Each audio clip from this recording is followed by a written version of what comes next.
Bem-vindos de volta. O professor Richard Wolff se junta a nós hoje para discutir um artigo que escreveu recentemente sobre por que os líderes europeus provocam uma guerra com a Rússia. Primeiro, quero agradecer por voltar ao programa. Fico feliz em fazer isso, Glenn. Achei que um bom ponto de partida seria perguntar: como você vê, digamos, as tensões atuais com a Rússia dentro dessa trajetória histórica mais longa, em vez de enxergá-las simplesmente como uma resposta temporária à invasão da Ucrânia pela Rússia?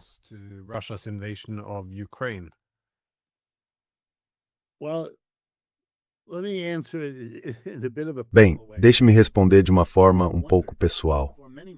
Há muitos meses venho me perguntando por que, diante do que considero enormes problemas econômicos e políticos na Europa, ligados ao que acredito ser o inegável declínio daquela parte do mundo em relação ao papel que desempenhou durante a maior parte dos últimos 4 ou 5 séculos, a perda de suas colônias, claro, a ascensão dos Estados Unidos, claro, mais recentemente a ascensão da China, claro, a revolta do Sul global surgindo do fim do colonialismo, claro.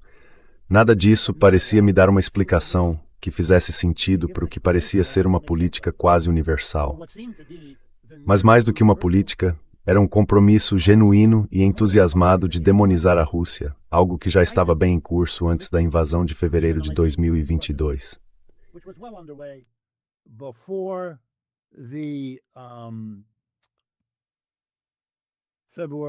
Da Ucrânia pela Rússia. Isso já era visível e me chamou a atenção, antes mesmo de eu saber o que Angela Merkel admitiria mais tarde, que eles já tinham manipulado os acordos com a Rússia numa jogada para ganhar tempo e desenvolver as forças armadas que lhes permitiriam lutar até o último ucraniano. Para mim, era um mistério. Passei muitas horas caminhando por Nova York, onde moro, tentando entender o que afinal estava acontecendo. Como minha família é europeia, eu leio francês e alemão. Leio essas línguas a vida toda. Foram as línguas com que cresci.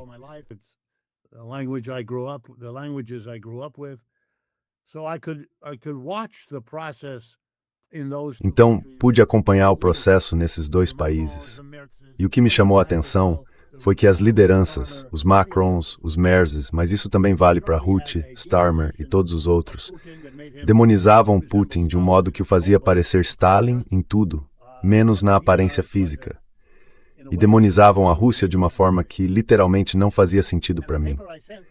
E o artigo que enviei recentemente para algumas pessoas e que foi repercutido por toda parte, o que me deixa satisfeito, mostra como consegui responder a minha própria pergunta. Afinal, o que está acontecendo? O que está impulsionando a intensidade e o nível de russofobia que move a maioria dos líderes europeus?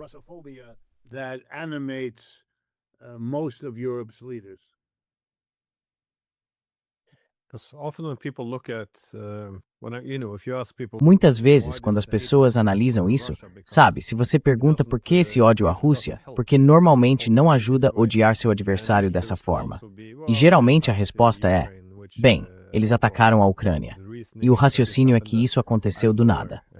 De novo, invasão não provocada é o slogan ao qual todos temos que aderir. Mas claro, você pode voltar mais no tempo e argumentar que foi toda a era pós-Guerra Fria em que a OTAN e a União Europeia essencialmente redividiram a Europa e abandonaram todos os acordos para uma Europa pan-europeia. Você pode voltar ainda mais e dizer que durante toda a Guerra Fria, isso é o ressentimento persistente de... Mas se você percorrer a literatura, encontra importantes estudiosos britânicos escrevendo 200 anos atrás sobre a perigosa russofobia que assolava a Grã-Bretanha. Esse ódio irracional à Rússia, que vai além do razoável, cria inimigos onde não é necessário, desperdiça recursos. Até onde você voltaria? Quer dizer, até que ponto você voltaria para dar sentido a isso?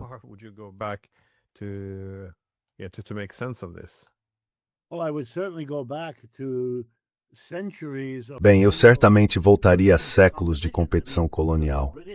Quer dizer, britânicos e russos se chocavam por toda a Ásia Central e de muitas formas também no Extremo Oriente, na Ásia. Sempre havia o temor de conflito dentro da Europa em relação a quem fazia alianças com quem. Antigamente, os russos se interessavam mais pela Áustria e pela Alemanha, E a Grã-Bretanha não queria que isso acontecesse, por vários motivos, a maioria também ligada à questão colonial.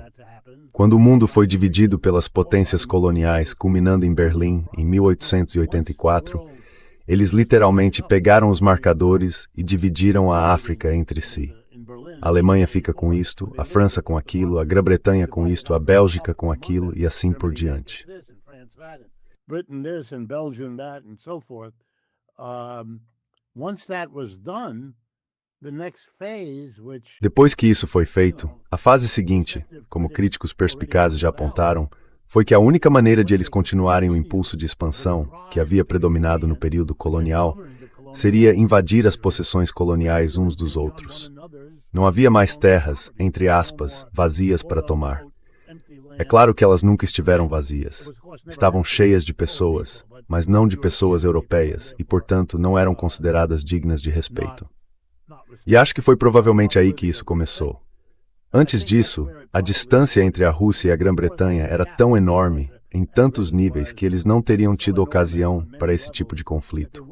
Em outras palavras, antes, um líder francês como Napoleão podia invadir a Rússia, para seu próprio pesar, mas um líder britânico não tanto.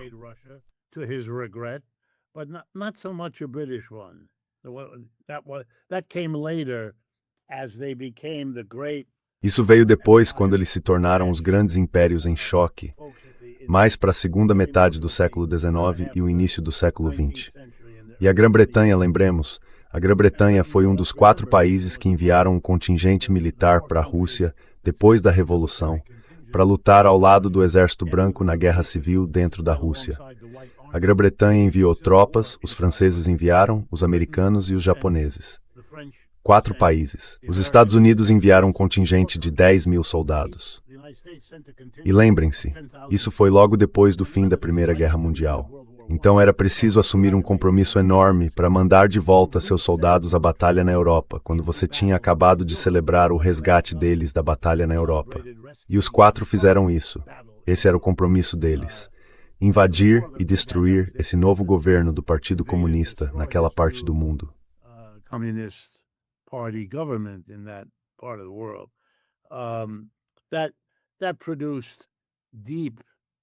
Isso gerou uma ansiedade profunda, além de medo e ressentimento dentro da Rússia em relação aos britânicos, mais do que existia antes, até mesmo na época imperial. E então, deixe-me comentar uma coisa. Vou ser muito direto, embora eu saiba que isso pode ofender algumas pessoas. Eu moro nos Estados Unidos, não moro na Europa, então tenho uma percepção maior das pessoas neste país. E é isto que eu lhes diria. A esmagadora maioria das pessoas neste país não sente absolutamente nenhuma solidariedade com a Ucrânia. Há razões pelas quais todas as pesquisas mostram que desde o primeiro dia, o último dia de fevereiro deste ano, a maioria dos americanos consultados disse ser contra esta guerra. Essa é outra forma de dizer que eles não têm nenhuma simpatia particular pelos ucranianos.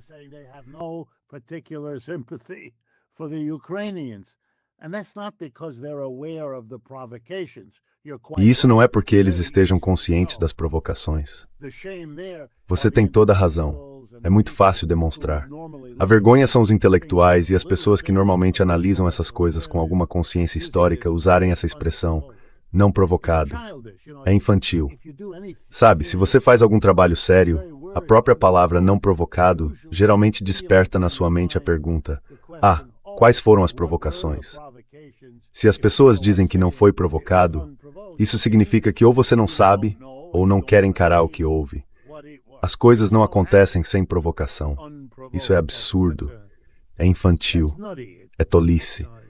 Mas eu não acho que os americanos se importem, e acho que os americanos foram treinados para não se importar. Sabe o que é isso? É um país grande, a Rússia, invadindo um país muito menor. Você pode gerar simpatia se as pessoas enxergarem a situação apenas dessa forma.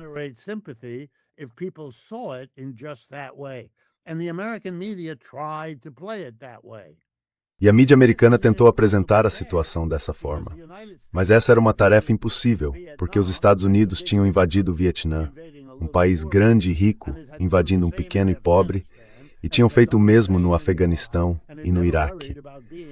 E nunca se preocuparam em ser um país grande invadindo um pequeno. O que vocês estavam fazendo, com intenção ou não, era treinar o povo americano para não se angustiar com isso. Porque, é claro, eram os bons nós contra os maus.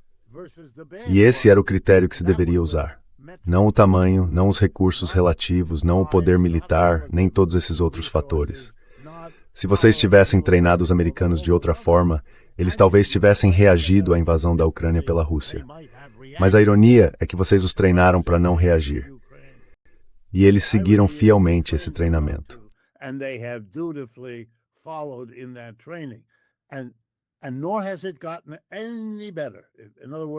E isso também não melhorou em nada.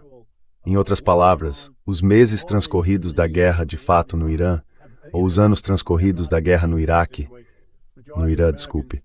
não mudaram essa situação. A maioria dos americanos não quer a guerra no Irã. Não quer nada disso. E agora que está custando dinheiro, e agora que parece cada vez mais que os Estados Unidos perderam a guerra no Irã e possivelmente estão perdendo na Ucrânia, isso está ficando ainda mais desequilibrado. Então, não acho que nada disso importe. Cheguei à única explicação que fazia sentido para mim, tanto em termos do contexto histórico quanto do que está acontecendo agora e de que futuro esses europeus fantasiam para si mesmos. Embora, no fundo, eu acredite que essa fantasia sobre o futuro também seja uma forma indireta de lidar com a realidade do declínio no passado e no presente.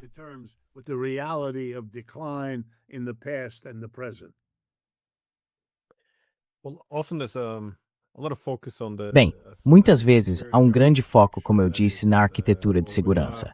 Ou seja, sabemos que depois da Guerra Fria, a necessidade de manter a OTAN existia, essencialmente porque os europeus não conseguiam se reformar, porque precisavam do sistema de alianças, dessa OTAN que mantinha os Estados Unidos envolvidos, mas também mantinha as divisões na Europa. E eu sempre ressalto que nos anos 90, nunca se viu na história uma Rússia mais pró-Ocidente, que queria desesperadamente se integrar ao Ocidente. Quer dizer, aquele foi o melhor momento da história para encontrar uma relação funal com a Rússia.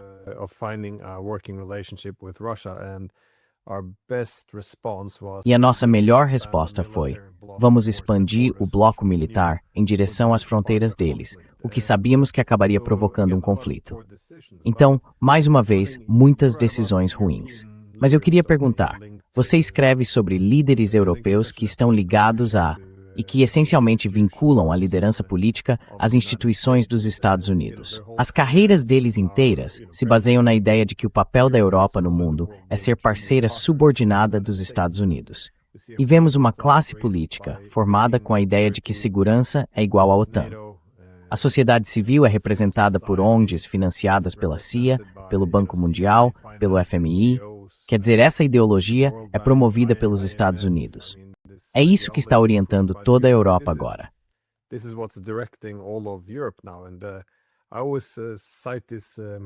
E eu sempre cito essa conversa que tive com o coronel Lawrence Wilkerson, porque ele esteve na Casa Branca, sabe, como chefe de gabinete do secretário de Estado dos Estados Unidos. E ele ressaltava que havia aqueles grandes quadros brancos na Casa Branca, onde simplesmente colocavam todos os líderes europeus decidindo quem deveria ser promovido no sistema e quem deveria ser rebaixado. E o único critério era a obediência a Washington. Então, essencialmente, construíam marionetes na Europa. Mas eu queria perguntar sobre o modelo econômico, porque isso parece ser outra coisa que os europeus vincularam completamente aos Estados Unidos depois da Segunda Guerra Mundial. E agora vemos Trump basicamente nos dizendo, bem, vocês são meio que, sabe, notícia de ontem.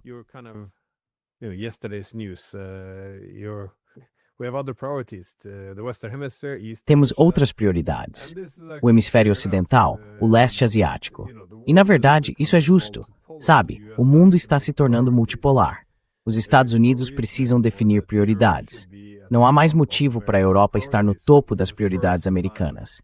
Então, pela primeira vez, os Estados Unidos voltam seu olhar para o leste asiático, voltam-se para o hemisfério ocidental, priorizando essas regiões acima da Europa. Então, qual é o modelo econômico dos europeus agora? Porque eles já não conectam o mundo por meio de corredores físicos de transporte. Não lideram em tecnologia, indústria ou finanças. O que resta para a Europa? Qual é o modelo deles agora, se não forem o parceiro júnior de uma hegemonia americana benigna? Well, you've raised a whole bevy of questions. Bom, você levantou uma série de questões. Vamos começar pela última e depois abordar alguns outros pontos. Eu não acho que a Europa tenha futuro, e acho que eles sabem disso. Estão aterrorizados com isso. Acho que você está absolutamente certo ao dizer que eles são criaturas dos Estados Unidos. Eles tomaram essas decisões durante todo o período após a Segunda Guerra Mundial. Eu entendo por que fizeram isso. No fim das contas, não sei quanto poder de escolha eles realmente tinham, mas algum tinham. E decidiram que ser o parceiro menor dos Estados Unidos era para eles o caminho a seguir. O problema é que isso, na reconstrução após a Segunda Guerra Mundial, compensou politicamente.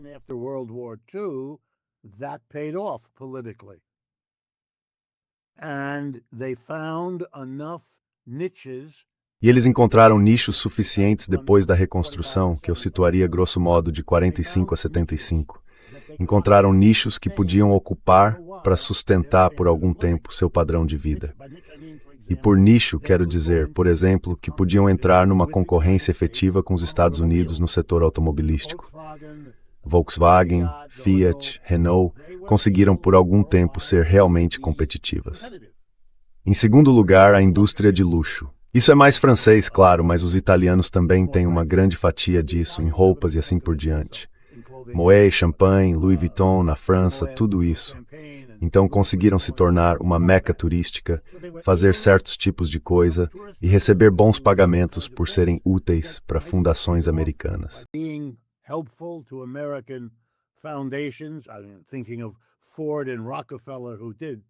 Estou pensando em Ford e Rockefeller, que fizeram coisas incríveis. Quero dizer, por um tempo assumiram mais da metade do sistema universitário da Europa. Tudo isso chegou ao fim no fim do século. No fim do século, já neste novo século, as dificuldades dos Estados Unidos fizeram com que eles fossem ficando cada vez mais mesquinhos quanto ao que o parceiro júnior poderia receber. E a ascensão da China os atingiu pelo outro lado, tomando cada vez mais seus mercados de exportação e começando, como está fazendo agora, a penetrar no mercado consumidor dentro da Europa. Não há futuro. Eles não estão em lugar nenhum na ciência de alta tecnologia. Isso agora é completamente uma competição entre Estados Unidos e China, que os Estados Unidos estão perdendo e os europeus estão muito atrás.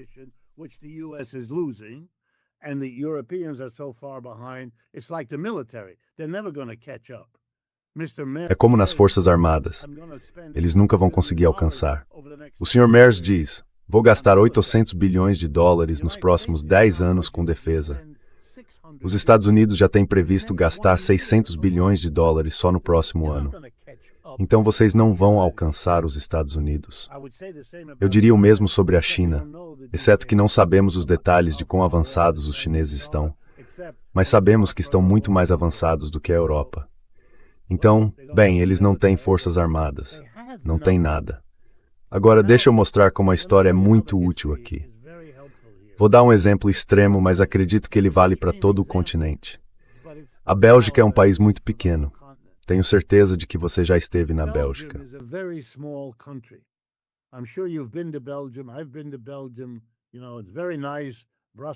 Eu já estive na Bélgica. Sabe, é muito bonita.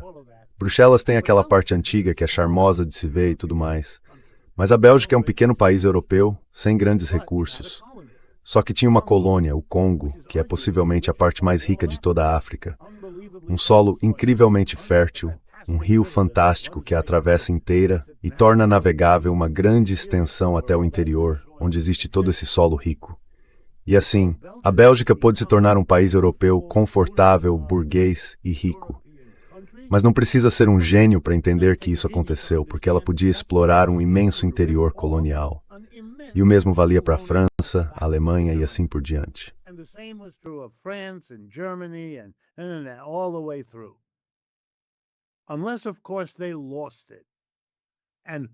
A menos que, é claro, eles as tenham perdido. E o que acontece com uma sociedade se ela perde aquelas colônias das quais, de maneiras muito importantes, dependia o seu padrão de vida? Bem, nós sabemos a resposta. Temos um exemplo histórico. No fim da Primeira Guerra Mundial, França, Grã-Bretanha e Estados Unidos tiraram da Alemanha as suas colônias. Certo, isso teve algo a ver com a chegada do Sr. Hitler. Não foi a única coisa. Mas perder aquelas colônias, perder a guerra, passar pela pior inflação que a Europa já viu, em 1923 e 1924, seguida pela Grande Depressão em 1929, é trauma econômico demais em um período curto demais. Isso produz uma demonização histérica. Adivinhe de quem? Da Rússia e do bolchevismo, porque essa era a linguagem da época. E com o que Hitler fantasiava? Hitler fantasiava tomar a Rússia. Hitler fantasized taking Russia. I don't know enough about German history to know whether they had a... Não sei o suficiente sobre a história alemã para saber se eles tinham um quadro branco e decidiram como repartiriam a Rússia em subpartes, ou onde a Polônia se encaixava nessa linda história, ou a República Tcheca. Mas posso assegurar que eles pensaram nisso. Isso foi parte do motivo pelo qual eles se arriscaram. A Operação Barbarossa tinha isso em sua estrutura. Certo, juntando tudo isso, chego à minha conclusão, como vocês viram no artigo. A razão pela qual a liderança da Europa está histérica, uma palavra que eu usaria para os nazistas e Hitler na Alemanha, é por razões comparáveis. Eles não tinham mais colônias. Perderam-nas depois da Primeira Guerra Mundial, ou no período intermediário. Por algum tempo conseguiram se manter porque, sabe, a África Equatorial Francesa era nominalmente independente politicamente, mas não de fato economicamente.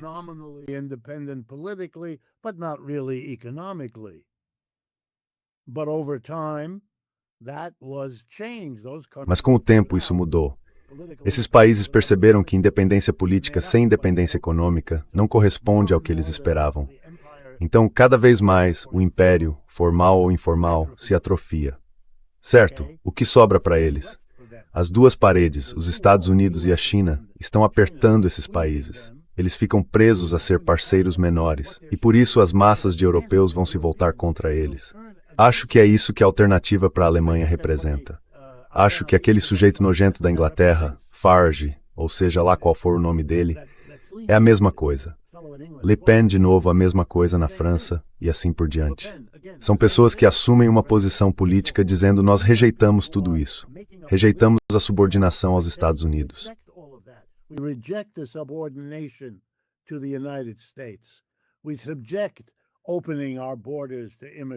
Devemos abrir nossas fronteiras aos imigrantes. Vamos fazer alguma coisa. Eles não podem fazer nada. É tudo uma grande besteira. Mas é a besteira certa, no momento certo, porque fala de um sofrimento real e de uma ansiedade real por parte dos europeus. E isso se baseia, eu acho, numa avaliação muito boa do que está acontecendo com essas pessoas. Então, os líderes, para se salvarem, precisam inventar tanto um demônio do qual estejam protegendo seu povo, quanto alguma oportunidade que possa recuperar a situação econômica prejudicada deles. E qual é essa oportunidade? A guerra fantasiosa contra a Rússia, que a divide e dá um pedaço para a Alemanha, um pedaço para a França, um pedaço para a Itália, um pedaço para a Grã-Bretanha. Meu Deus, tudo em nome do anti-autoritarismo. E esse é o meu último ponto.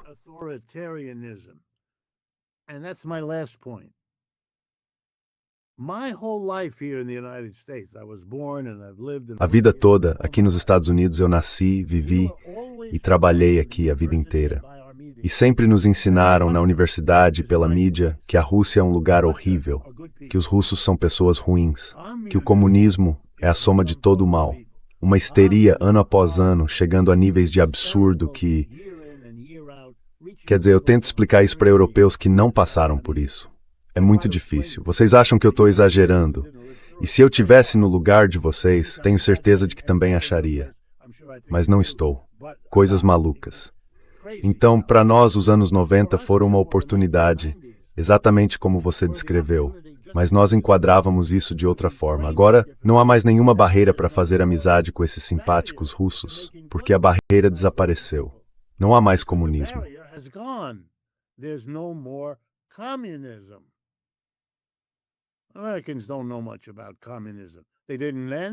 Os americanos não sabem muito sobre o comunismo. Não sabiam naquela época e não sabem agora. Mas o mal era o comunismo, não a Rússia. Isso explica, em parte, porque o Sr. Trump se afastou dos europeus e zombou deles por seu antirrussismo.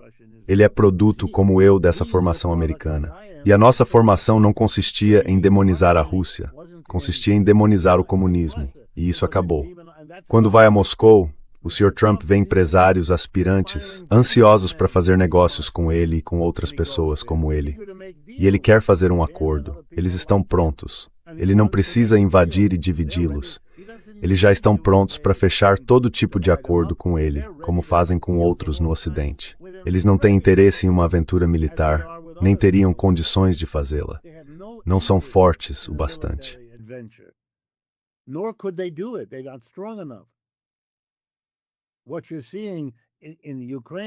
O que você está vendo na Ucrânia é que eles são fortes o bastante para continuar avançando, mas não conseguem avançar no ritmo em que avançavam 2 anos atrás.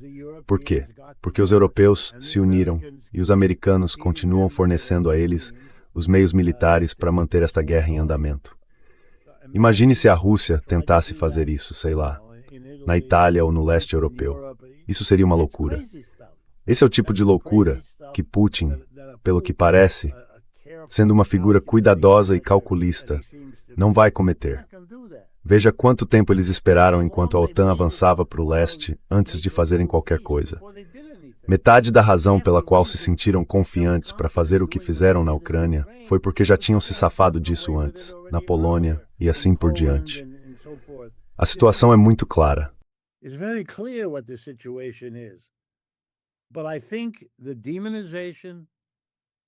Mas eu acho que a demonização e a fantasia de derrotar e dividir a Rússia dão aos líderes da Europa algo negativo contra o qual se posicionar e algo positivo a favor do qual se posicionar e que precisam resolver.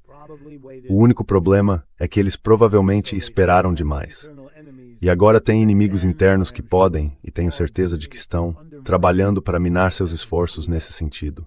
Essa é parte da razão pela qual, aparentemente, eles não conseguem se desvincular dos Estados Unidos, por mais insultados e maltratados que sejam a cada passo. E eu posso assegurar a vocês, porque estudei nas escolas de elite deste país e tenho amigos pessoais em todo o governo, que a hostilidade em relação à Europa é muito profunda. Não se limita de forma alguma ao Partido Republicano ou ao Sr. Trump. De forma alguma.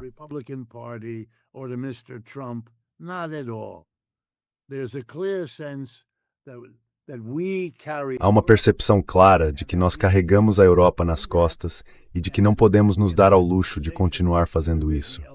E essa conversa acabou. Estamos ocupados em outros lugares. Como você disse, no hemisfério ocidental, para o qual estamos, em certo sentido, recuando. No Pacífico, sobre o qual vamos fazer algum barulho, mas que na prática já entregamos aos chineses. E os problemas que temos na América Latina são sérios. E as pessoas no topo sabem disso. Sabem que vai ser preciso muito esforço para controlar essa situação. Até porque uma das grandes mudanças na América Latina é o padrão, país após país, de desenvolver dependência da China.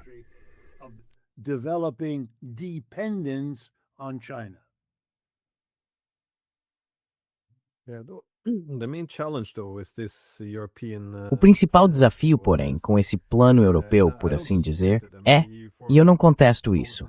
Quer dizer, a chefe da política externa da União Europeia, Kaja Kallas, chegou a dizer de forma muito aberta como seria muito mais fácil lidar com a Rússia se ela fosse derrotada nesta guerra e se fosse dividida em muitos estados menores.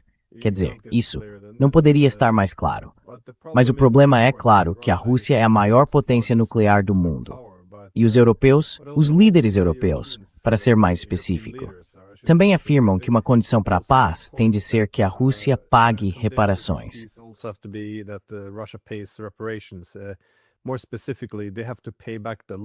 Mais especificamente, eles têm de pagar de volta os empréstimos que a União Europeia concedeu à Ucrânia, o que é uma forma de retirar recursos. E é simplesmente uma recusa básica, depois de 4 anos e meio, até mesmo de conversar com os russos. Embora você sabe, eles aleguem estar ao lado da Ucrânia e tudo mais. Mesmo que a maioria dos ucranianos queira negociações imediatas e saiba do que se trata esta guerra. Trata-se do colapso de uma arquitetura de segurança pan-europeia. Mas eu me perguntava, o que mais é possível para a Europa? Porque eu consigo entender o pânico entre a liderança europeia. Quer dizer, o modelo econômico deles entrou em colapso completamente.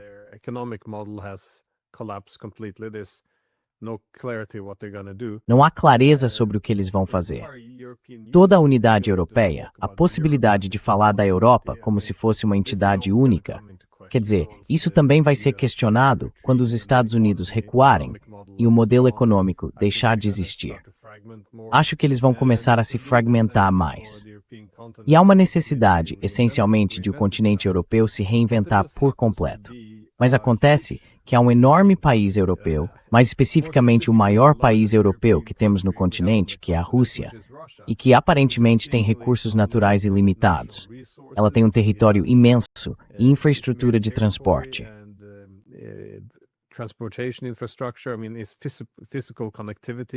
Quero dizer, sua conectividade física chega ao Oriente Médio, vai até o leste asiático, pode conectar os europeus a qualquer lugar, ao leste asiático, à China. Quero dizer, esse poderia ser um momento empolgante. Além disso, os russos têm muita soberania tecnológica. Eu diria que eles têm seus próprios ecossistemas digitais. Mas em vez de aproveitar qualquer uma dessas possibilidades, os europeus se desligaram completamente da energia russa. Eles não têm interesse em se conectar aos corredores de transporte russos. De fato, os europeus parecem querer militarizar o Ártico, que poderia lhes dar uma rota muito curta e barata até a Ásia.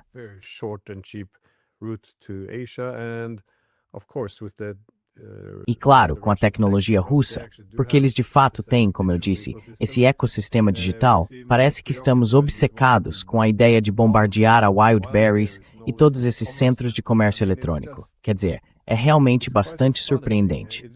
Parece que, se dividirmos novamente o continente como fizemos, isso nos isola ainda mais. Quer dizer, se encontrássemos uma causa comum com a Rússia, ou pelo menos trabalhássemos com eles, conversássemos com eles, poderíamos criar uma Europa muito diferente. Mas acho que minha pergunta é, que outros caminhos você acha que a Europa poderia seguir em vez de lutar contra a Rússia?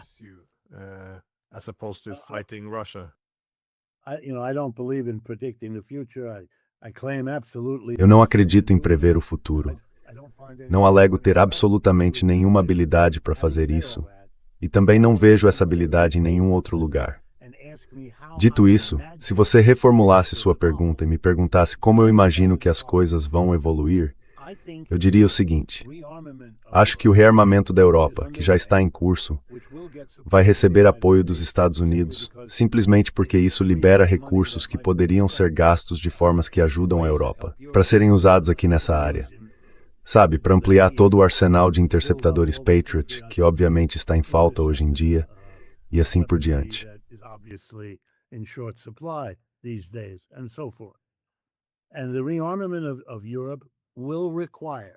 E o rearmamento da Europa vai exigir, especialmente sob as pressões que esses países estão impondo a si mesmos, a redução do apoio ao bem-estar social, ao estado de bem-estar social ou à social-democracia, como quiser chamar.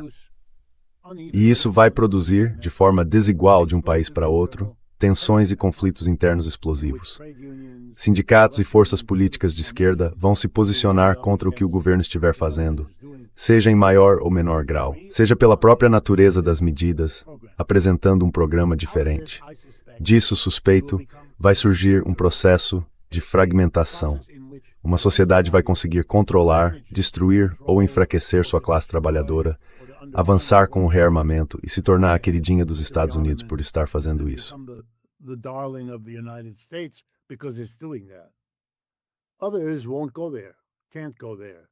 Outros não vão chegar a esse ponto. Não podem chegar a esse ponto. A classe trabalhadora deles não vai permitir. Ela vai parar o país inteiro. Nesse momento, a liderança vai mudar. Os velhos líderes de que estamos falando, Starmer, Merz, Macron e todos esses, serão varridos dos lugares onde a classe trabalhadora se levantar. Pode ser uma classe trabalhadora que foi para a direita, o que seria mais o modelo alemão, ou uma que foi para a esquerda, que é mais o modelo francês. Quando isso acontecer e onde acontecer, novos líderes vão surgir com outro plano, porque terão de ter outro plano. Qual é esse outro plano? De certa forma, nossa conversa responde à pergunta. Serão eles que vão dizer o que você acabou de dizer.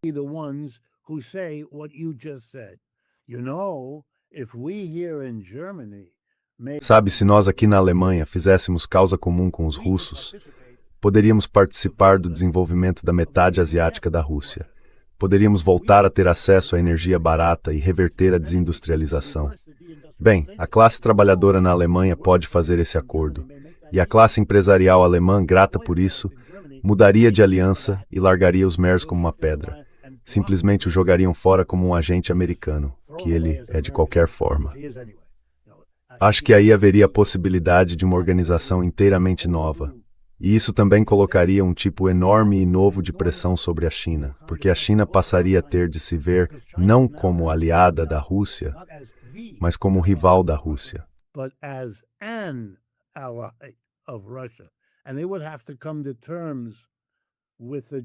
E eles teriam de chegar a um entendimento com os alemães, se fossem os alemães, por exemplo, ou os franceses.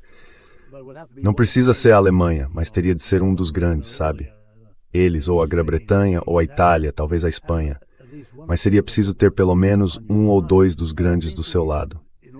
Mas acho que para consolidar uma aliança assim, os chineses ficariam muito tentados a ajudar. E ajudariam enviando carros da BYD para todos os lugares, menos para a Alemanha. Garantindo que painéis solares sejam vendidos no sul da Europa, mas não tanto em outros lugares. Eles fazem isso. Sabem como fazer. Já vêm fazendo isso. Se você observar onde os carros chineses são vendidos e onde não são, é um processo passo a passo de usar alianças políticas para abrir uma porta.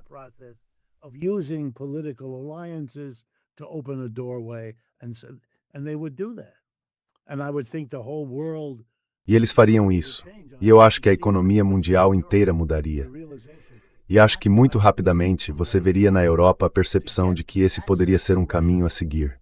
Conseguir acesso à Rússia, não pela guerra, não pela demonização, mas quase pelo contrário, fazendo um acordo que lhe dê vantagens imediatas e permita vencer eleições, como energia barata da Rússia. Imagine se a alternativa para a Alemanha conseguisse fazer isso, Glenn. Sabe? Conseguir chegar ao poder, fazer um acordo com a Rússia 3 semanas depois, restaurar, deixar os Estados Unidos gritar e espernear, mandar engenheiros para lá, reabrir o gasoduto. Vamos lá, vamos em frente.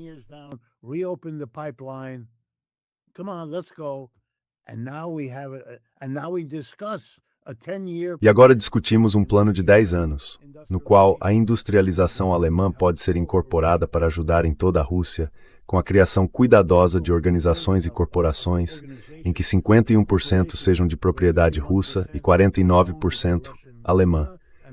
Os alemães teriam de aceitar uma posição secundária por algum tempo, e assim por diante. Tudo isso é possível. E acho que é relevante, mesmo que pareça fantasioso, porque as alternativas são todas becos sem saída. O que eles vão fazer? Eles não conseguem vencer uma competição, a menos que aconteça algo, sabe, ex-máquina de que eu não tenha conhecimento. Como vão competir com a China e a Rússia de um lado e os Estados Unidos do outro? Eles não estão em posição de fazer isso.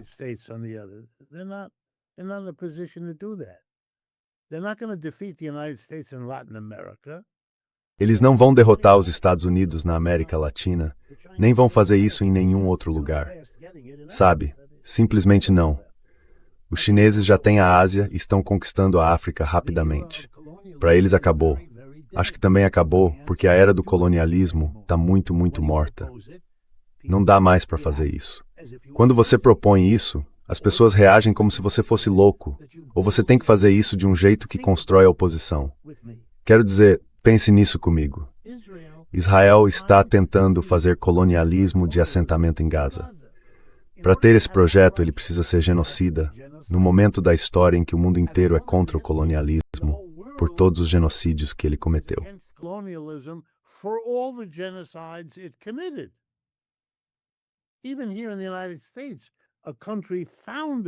Mesmo aqui nos Estados Unidos, um país fundado sobre um colonialismo de povoamento genocida semelhante, a maioria das pessoas agora, em parte por culpa em relação à América, mudou de posição. De Israel, o pequeno país campeão que prosperava no deserto, para os palestinos, vítimas de um genocídio colonialista. E quando o nosso presidente se levanta e fala sobre a Groenlândia, o que ele recebe é basicamente zombaria. O mesmo com o Canadá. O mesmo. Mesmo agora, ele não consegue realizar a invasão de Cuba. Não consegue. Mas é nisso que eles vão concentrar seus esforços, porque é aí que, na visão deles, precisam ir. E eu não acho, sinceramente, não acho que eles se importem nem um pouco com a Europa. Eles certamente falam como se não se importassem. They certainly talk that way.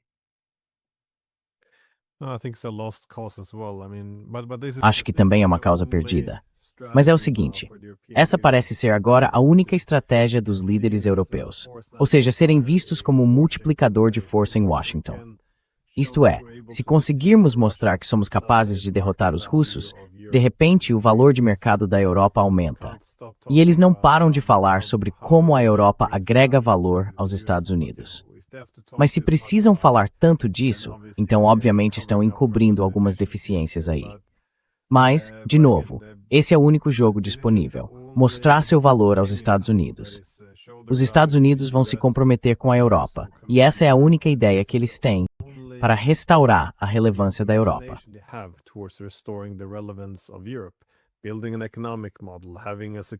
Construir um modelo econômico, ter uma arquitetura de segurança, idealmente a mesma que eles tinham desde a Segunda Guerra Mundial.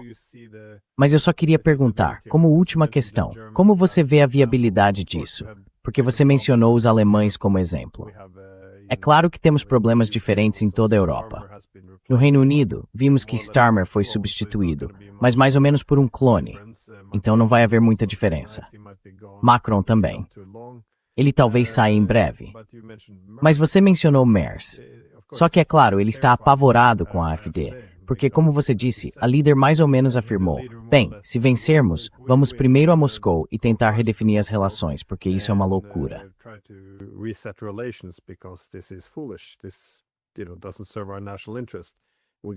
Isso não serve ao nosso interesse nacional. Vamos pedir dinheiro de volta ao Zelensky. Então isso é essencialmente o interesse nacional reagindo. Mas até que ponto? Como isso é possível?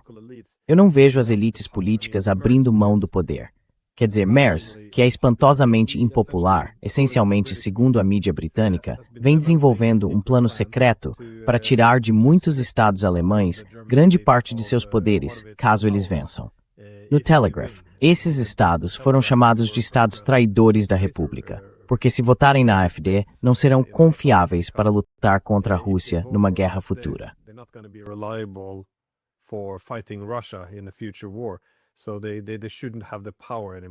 Então eles não deveriam mais ter poder, diz o líder mais impopular da Europa.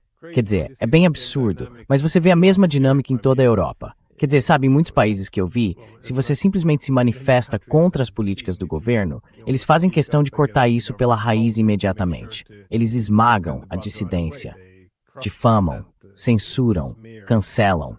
No geral, não se aceita muita discordância. Então, como essa transição de poder pode acontecer? Quer dizer, só dá para segurar isso por tanto tempo, até que o próprio sistema passe a ser visto como um obstáculo. Mas aí estamos falando de revolução. Então, como isso pode se desenrolar?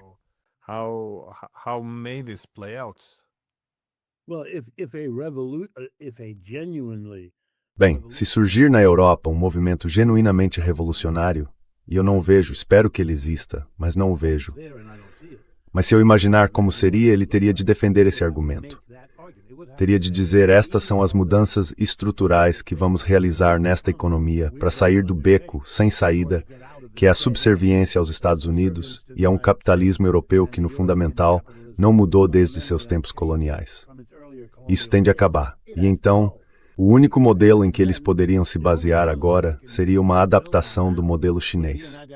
O modelo chinês é o seguinte: você entrega metade da sua economia, sobretudo o setor de produção de bens de consumo, à iniciativa privada. Mas ela é altamente regulada, altamente supervisionada e claramente subordinada ao setor público.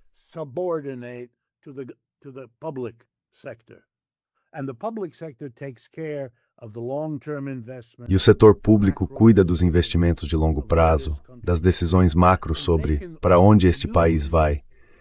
E eles podem usar o que aprendemos com a economia keynesiana e outras correntes econômicas, como moldar a demanda, garantir que ela tenha qualidade suficiente para absorver toda a produção e então assumir a forma entre os diferentes setores do desenvolvimento econômico desta sociedade como um todo. O que a China mostrou nos últimos 40 anos é que esse modelo híbrido, público e privado, com um Estado dominante e um partido dominante por cima dele, é assim que se cresce rápido. E esse crescimento rápido aconteceu em um país que não usou nenhum tipo de colonialismo externo.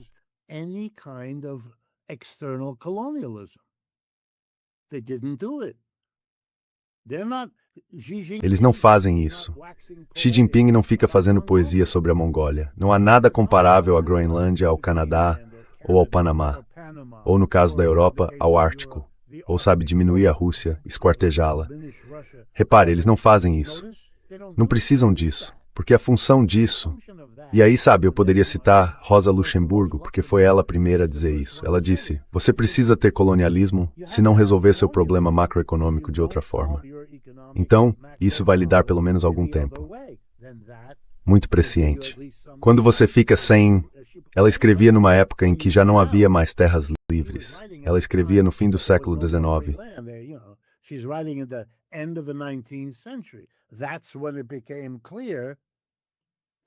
Foi aí que ficou claro, por meio de um conflito após o outro, aqui entre a Bélgica e a França, ali entre a Alemanha e a Rússia, ali entre a Rússia e a Inglaterra. Pequenas escaramuças. Não explodiam numa guerra, mas aconteciam o tempo todo. Sabe, há um livro maravilhoso de um historiador econômico britânico chamado Herbert Feiss, F-I-S. O título era, eu fazia meus alunos lerem esse livro ao longo dos anos, Europa, o banqueiro do mundo. E ele estudava como os acordos bancários interligados financiavam os dois lados de todas essas escaramuças. E eles conversavam entre si sobre a guerra colossal que estava por vir, que foi a Primeira Guerra Mundial.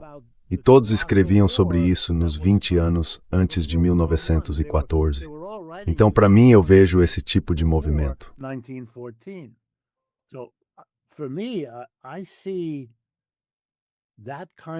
Surgindo, mas só quando todas as outras configurações possíveis, que poderiam lhe dar um pouco mais de tempo, se mostrarem inviáveis ou de prazo curto demais.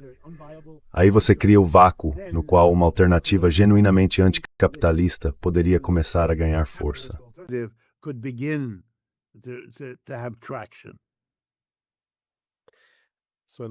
Então, em outras palavras, há muita margem para a curiosidade e a quem é uma mode. Não acho que haja muita coisa. Não resta muito espaço. Bem, professor Wolff, como sempre, muito obrigado pelo seu tempo. Eu sei que o senhor está ocupado aí em Nova York. Sim, devo dizer a você e ao seu público que as condições para a mudança neste país estão amadurecendo muito rapidamente. E todos nós estamos muito felizes com isso. Mas também temos plena consciência de que este é um país que não vive essa experiência há 75 anos e está despertando para a percepção de que a política é mais do que os republicanos e os democratas. Essa é uma abertura maravilhosa e está estimulando a arte e a música de uma forma que não víamos há algum tempo. Mas também é um sinal de grandes mudanças. E a surpresa para a Europa pode vir daqui.